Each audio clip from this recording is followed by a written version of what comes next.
5 is and how it came about. 1 in 5 was just something that started, I guess, about 8 years ago now.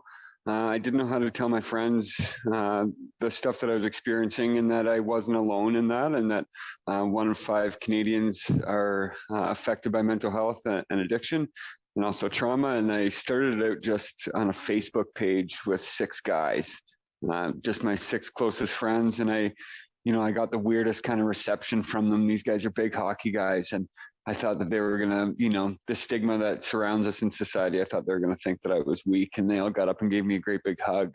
And they just said, thank you for telling us, then we can understand better. And it's grown from 6 guys to it hits 5 continents all over the world. It reaches about 25,000 people a week. And it's really just a tool online to let people know that they're not alone. Wow. And so, Paulie, tell me more about the big inspiration behind this. What was the biggest thing that pushed you forward to want to do something like this? I think the biggest inspiration for me was I went to a golf tournament with a good buddy of mine, Theo Fleury. And he saw that I was struggling, kind of telling my story with the shame and the guilt of coming forward publicly with the sexual abuse that I went through. And he just kind of lit that fire in my belly that said, like, hey, you got to do something. And you have a story, you have a gift that you can tell people. And it's a tragedy that turns into a pretty cool story of resilience. And, I think Theo's a huge part of the foundation of inspiring me to do this, but I have gained so much inspiration from across Canada, from across the world, really, from advocates, from people like you, Dean, that that support me through this and support the message of hope and strength, and that addiction and mental health can touch anyone. And if we have a solid network around us, we can recover from that. And that's what this is all about. It's about looking at how it reaches everybody. There's no bias when it comes to mental health and addiction. It can touch anybody at any time. So you mentioned hockey and Theo Fleury, which I had the pleasure of meeting him as well. He's a pretty good guy and an advocate for addiction and mental health. Tell me, Paulie, how does hockey play a role in all of this? I know that you're also a hockey coach, which I didn't mention in the introduction, but being, Canadian, of course, hockey's huge for all of us. How does that play a role in the whole thing of mental health, addiction, and sports? I guess, like, hockey for me it's been the best thing and the worst thing in my life. Growing up, I was, avid hockey player. And, when I broke my leg and my playing career ended, I thought I'd get into coaching. And then I went out publicly with the sexual abuse that I went through with the president of minor hockey. And so I didn't want to go on the rink forever. And so slowly, through time and trial and error, I got back to a rink and I got my power back, because I realized that hockey didn't do this to me. It was a really terrible representative of hockey that did this to me, and that I'm successful at hockey, and that I can be successful at hockey. And that showed. My first coaching job in Calgary, I won a national championship at 18 months sober. And that was a huge thing for me to just say, I have confidence in myself and I have confidence in my ability. And now, that was 6 years ago. Now I use hockey and sport for self-care. It's a huge thing for me to be out on the ice, and I don't think about anything else. I don't think about, the stuff that's going on externally. I just think about being on the ice, and it really keeps me in the moment, in the present stuff. And I think that hockey, along with, exercise, is a huge, huge part of self-care when you're dealing with mental health and addiction. So as a coach and having a bunch of youth under your wing, what is the message, or is there a message that you put forward when it comes to mental health and addiction while you're coaching with these young kids? I always just tell these kids, like, not to put so much pressure on themselves, and that's so much easier said than done, because I was the king of putting pressure on myself. And any team that I've coached with some pretty cool teams, and any team that I coach, one of my first messages to them is, don't be afraid to reach out to your hockey coach, because I'm not just a hockey coach, that I can help you out with some, say, performance anxiety, some anxiety coming to the rink, or if there's big games, that it's just another game, and it's just another 60 minutes of hockey. It doesn't matter that there's a great big trophy and diamond rings at the end of it. Every game is just 60 minutes, and I just try to ease the players so that they're not so anxious, and that they can just be themselves. And I think that's been a huge success throughout my coaching career, is that we're just a pack. We're a wolf pack, and if one goes down, we're all going down with them to save them, kind of thing. That's awesome. That's awesome. Yeah. So to segue real quick into the outreach work that you do. So the outreach stuff is right front level, working right with people on the street and the homeless and people in full-blown mental health and addiction. How do you use those skills that you've learned in coaching and hockey to meet people on the street? I think my big thing is I just meet people where they're at, and I'm not God. I'm not going to stop addiction. But I can be an example that recovery is possible, and that I think at the root of everything, I just look at everyone as if they're someone's child, and I try to keep their dignity intact, and it doesn't make them less of a person because they're an active user or they don't want to get help. That's not for me to decide for them, and I just try to support people the best that I can, and meet them where they're at. And I think that's successful to build rapport with people and to build relationships. And I think relationships are key in trying to keep people alive. I always say that stigma is the thing that kills people, and I'm sick of going to funerals. So if I can just be a kind person to people, then they have a little bit of trust in me. Awesome. So you mentioned stigma, and stigma is, it's literally in the title of the show. So it's something that we want to, address with everybody that's on the show. What is it that you think, if you had a magic wand, what is it that you think that we could change in our culture and society, or even in sports for that matter, to break down some of the stigma and help people to be able to open up and get the help that they need? I think that education is a huge thing on the broader scale in the public, that people still think that the addict is the guy under the bridge. And, like an addict can be your teacher, an addict can be the firefighter, it can be a police officer.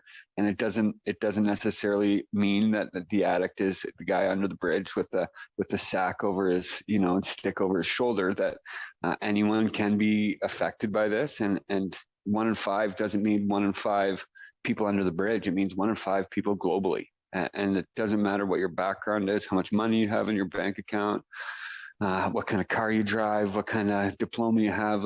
Everyone is susceptible to becoming an addict. And if we just take the kind of view that people are humans and humans have addictions, and we really base it on simplifying that any human can be afflicted with this, but any human can also become recovered or in recovery from this. And I think that's the flip side of it, is we blame society, but we are society. And so we have to put some of that work in to debunk these stigmas that, only good behaved, non-drug using people deserve shelter. That's such a huge stigma that, I would be pretty upset if I was living on the street and I couldn't access shelter because of the gaps in the system. I'd be pretty upset too. And so then, there's another stigma that he doesn't behave well, so he doesn't deserve shelter, or he doesn't deserve treatment. And I think everyone deserves treatment. I think everyone deserves a chance at treatment, and everyone deserves a chance at recovery, because humans are cool. Humans are really cool, and we have big hearts, and we can do amazing things. And I just know that through my own story, that someone has taken me under their wing, and maybe I had to work really, really hard, but I still get stigmatized now. I still get stigmatized, and I have just over 7 years sobriety, and I still get stigmatized. And it's going to be a never-ending battle, but I think I'm not going to give up on it. And I think I have a pretty solid network of people in my life that are anti-stigma. And that's a beautiful thing to have. Amazing. Amazing. What resonated with me is we blame society, but we are society. Yep. That's a big one, and that's where all the changes has to happen, I believe, as well. So that's fantastic, Paulie. I appreciate you being on the show. I wish you all the success in the world with I Am One in Five. We're going to continue this process of talking about addiction and this show hopefully in the future, and we would love to have you back some other time and to see how things are going with One in Five, and wish you all the best with your outreach work and touching those who need it. Thanks, Paul. Thank you so much, Dean. I appreciate it. That's great. We'll be right back after this.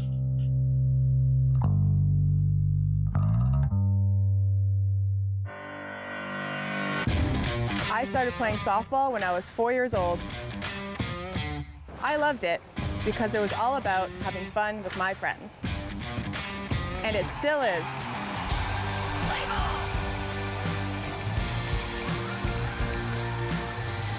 From little kids to adults to seniors, softball is a sport for everyone. Join us.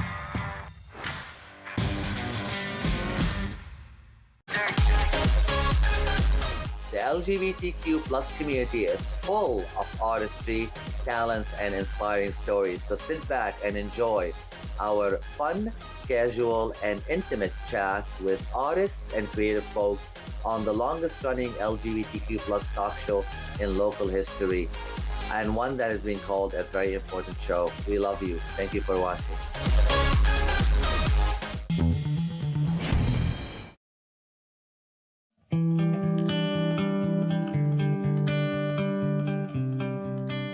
Hello and welcome back. I've got a fantastic guest on the show right now that's joining us. A former resident of London, Ontario, Canada, but is now currently residing in BC, but known by many and loved by all. I've got rocker, songwriter, singer Sarah Smith on the show. Hi, Sarah. Hey, Dean. Hi. Hello. Thanks for coming. Thanks for joining us on this electronic interview today. How are you? How are things?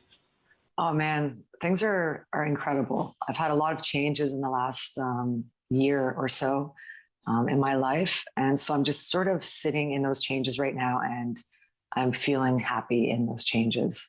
So things are good. Love it. Love it. Yeah. So I want to jump right into asking you questions. And it's about the first thing I want to ask you about is I want to ask you about your advocacy work and some of the things that you've done. And you've used your music in your career, and you've propelled and done songs that are about addiction and about stigma and about breaking things down. And I want to know, some of the experiences that you had, or share with me what's kind of been hard or difficult about that process. Man, I know stigma firsthand because I do it to myself. I'm like, a lot of times on these sort of podcasts or even at shows, I tell my story. I tell it openly and candidly. I'm very honest with my past life and my use of substance and what it did to my soul and how empty I felt. And that's sort of, that feeling is sort of the nemesis of what I use to songwrite. That feeling of emptiness and feeling like there's more to life, and sitting in that sort of feeling. A lot of my songs came from that feeling. So I talk about it a lot. And then sometimes I listen back to my interviews and I think, oh my God, who is that woman? She went through all that. She did that. And I start to feel shame for myself. And I start to think I'm dirty and I can't believe I did that. And, I feel the stigma on myself. And, there's things like Possible. They're a service from ADS TV, Addiction Services, Thames Valley. They have helped me a lot in that word stigma. They've helped me to see that, addiction doesn't pick and choose who it comes to in life. It just chooses regular folk from all walks of life. And if we end up on the street begging for food, that is where our addiction takes us. And it could be my brother, it could be me. And if addiction takes us to losing our house, that's where it takes us. And it could be my mom, it could be my grandmother. And if addiction takes us just to feeling low and empty, that's where my addiction takes me. And I have to be reminded that it affects all walks of life. So thank you to Possible for showing me that it does affect everybody, all walks of life, and the lucky ones are us who get to receive it. Right. That's a wonderful campaign that Addiction Services of Thames Valley has going. It really is starting to open up some conversations and some dialogue around that whole thing. So in this process that you've been going through, what have you found that is the most rewarding? What is it that you talk about how deep and emotional, and how the pain that comes into music and singing rock and roll. Sometimes you've got to dig deep for that stuff. But what's been rewarding? What have you gained? Well, I think I've gained even more than I lost over addiction. I'm talking about it. I'm able to share my experience and my strength and my hope with other fellow addicts that are suffering. And I've seen people change their lives through, just being able to be a friend to them, or by sharing my music with them. I get emails all the time of people saying, this song changed my life. That's pretty huge. My music is helping. It's helping, this is incredible. So I think the number one thing is the tunes. The songs that have come out of this have been unreal. So that's pretty cool. And I get to share those songs with the world and whoever wants to listen to them. I guess that's the most reward, is helping other people through my music.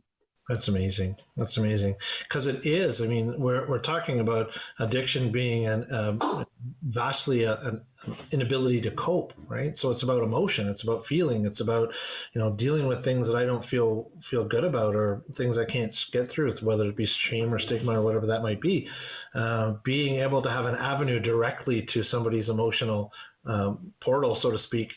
Music does it. It does it for all of us. We listen to music and we're triggered, and we can control our emotions through it. So that's definitely a powerful media that you have to be able to help people. That's fantastic. One question that I had that really stands out to me is, I know that there is a joint connection between rock and roll, live concerts, and with partying, with substance use, with addiction, and all of those things. And it's a big barrier for people that want to find help, because they're like, oh, I won't be able to go to those shows, I won't be able to do those things, I won't be able to have fun the way I used to have. And here you are in the front line having fun doing those things, and not having to partake or feeling the need to partake in any of those things. What type of advice or tips would you give people when looking at how to overcome that?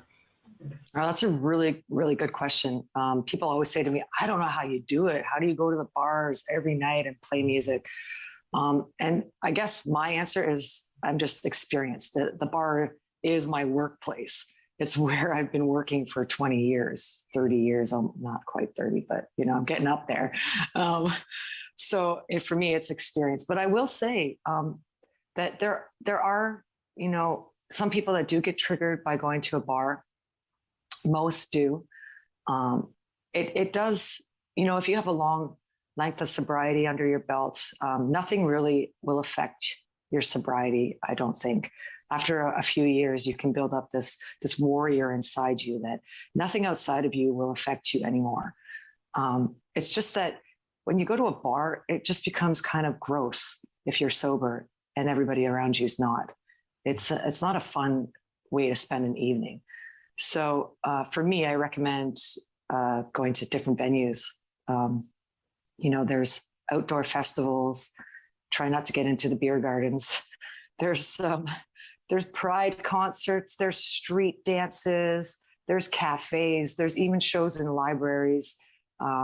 There's online shows. There's a place called Stage It. It's a company online. They have concerts going 24 hours a day. You can buy tickets to some great concerts online.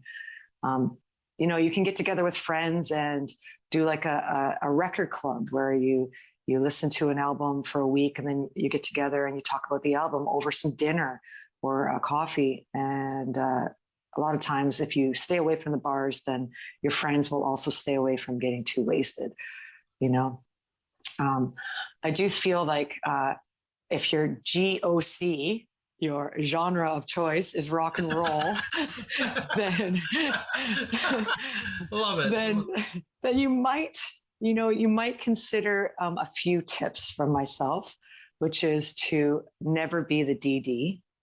I believe that as a sober person, I feel that, you know, you're putting too much responsibility on your sobriety, and you will end up being resentful, and you will want to drag people out of there at 10 o'clock, and they ain't leaving at 10 o'clock, you know, and you'll just see the worst of your friends because you know, alcohol progresses through the night, and it's gross at the end of the night, and you don't want that in your car. Trust me.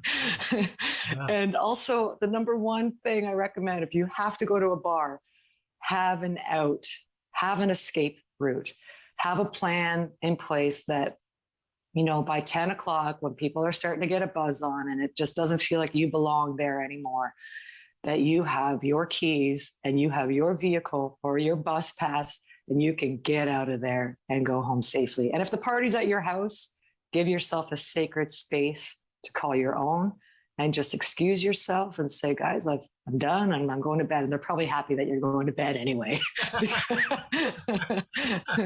Nobody wants to drink with a sober person. Yeah.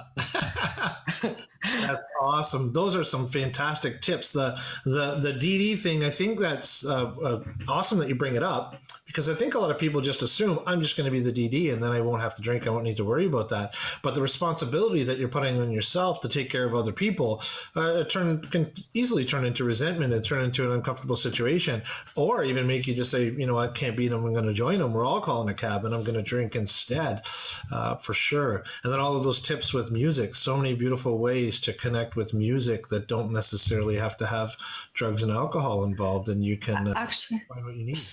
Sorry, Dean. One of my favorite things about going out to live music, my partner and I go all the time, is we go to dinner shows where you can eat dinner and you get to see the band. And like, to me, dinner shows are the best, because us sober people, we love food.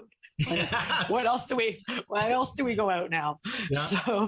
So let's eat some good food and watch a band, and then we can leave. Absolutely. And having an out, always having an out, even in your own house, having an out. Great tips. I love it. So last one, really super quick. If you could go back in time and you could tell yourself one thing in the past, the old Sarah, the Sarah that was in substance use and addiction, what's the advice that you'd give her real quick? I would say, Sarah, you are worthy of a life that is blessed, that is happy and healthy, and you are strong enough to get through this. It will be hard work to quit and to commit to quitting at first, but the rewards, they're endless. I'm telling you right now, those beautiful promises that you want in your life will come true in time. Amazing. And I believe it. Fantastic. Thank you so much for being on the show, Sarah. I appreciate it. And I hopefully get out to those mountains sometime soon and visit. Come here. It's beautiful. It is. Thank you again for being on the show. Thank you so much. And we will be right back after these messages. Let the waves hit the shores. Take me, I'm yours. Be the hope, be the light. I can't give up this time. 'Cause I have angels, they have anchors. Soon they'll let me fly.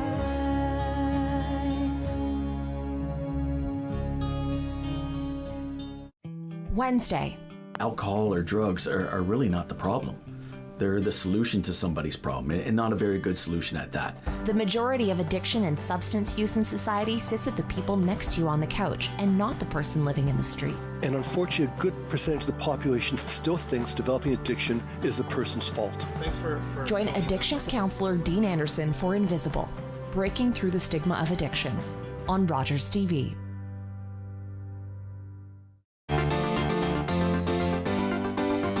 Since when did we start locking people up without a trial in this country? I'm going to make him pay.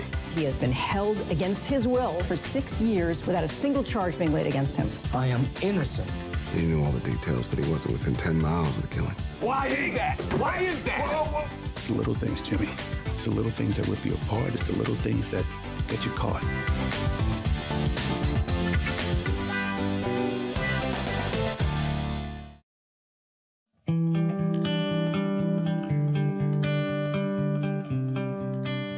Paulie and and Sarah are two of my most favorite people for a couple of reasons.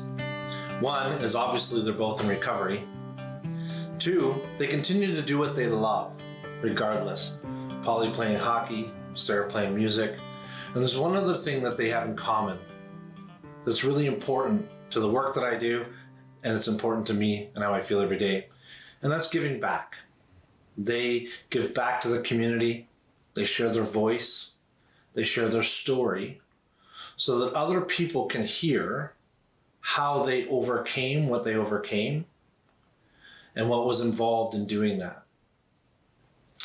Also showing people that on the other side of that addiction can be quality of life. It can be fun and excitement. It can be music and sports and entertainment. Giving back is so vital and so important in so many ways. And people don't realize just how important it is. And it's a major component to addiction recovery. They use it as part of the 12-step process. And then most people use it every day for a bunch of reasons. One, when I give back and I help society and I do something for somebody else, I get some feel-good chemicals. Some oxytocin shoots up in my brain and I feel good. And when you're in recovery from addiction, you don't always feel good. Right? So those chemicals can help us to feel better. Not only that, many people that are in recovery suffer from low self-esteem because of the stigma and the shame that that's been pushed upon them over the time while they were in addiction. The things that they've done wrong haunt them, or they feel guilty about their past. So every single time that somebody does something nice for somebody else, that does wonders for your self-esteem. It does wonders for your internal dialogue and how you think about yourself and the things you say to yourself every day. So given those opportunities to give back are extremely, extremely invaluable. And Paulie and Sarah show that every day through the work and the stuff that they do on social media, and even just the way that they carry themselves in everyday life.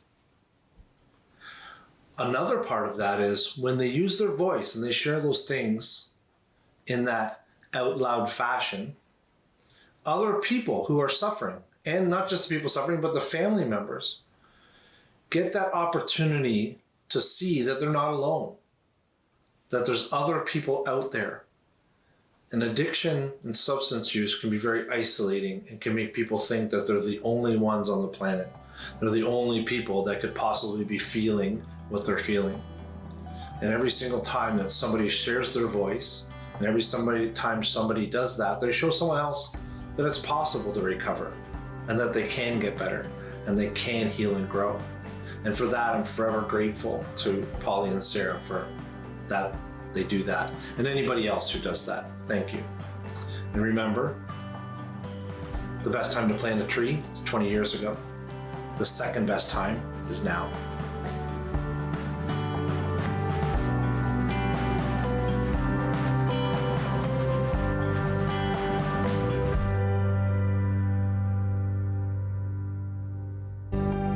Call the Rogers TV viewer response line, email us, or connect with us on social media.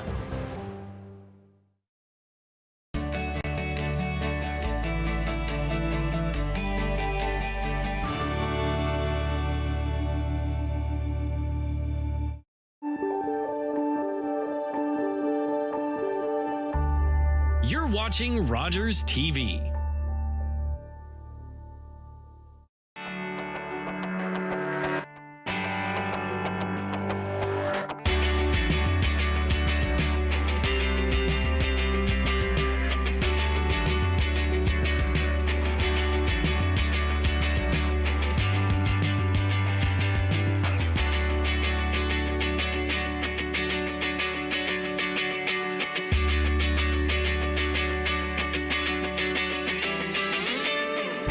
Welcome to this week's episode of LDN ONT TV on Rogers Television London. I'm your host, Brona Morgan.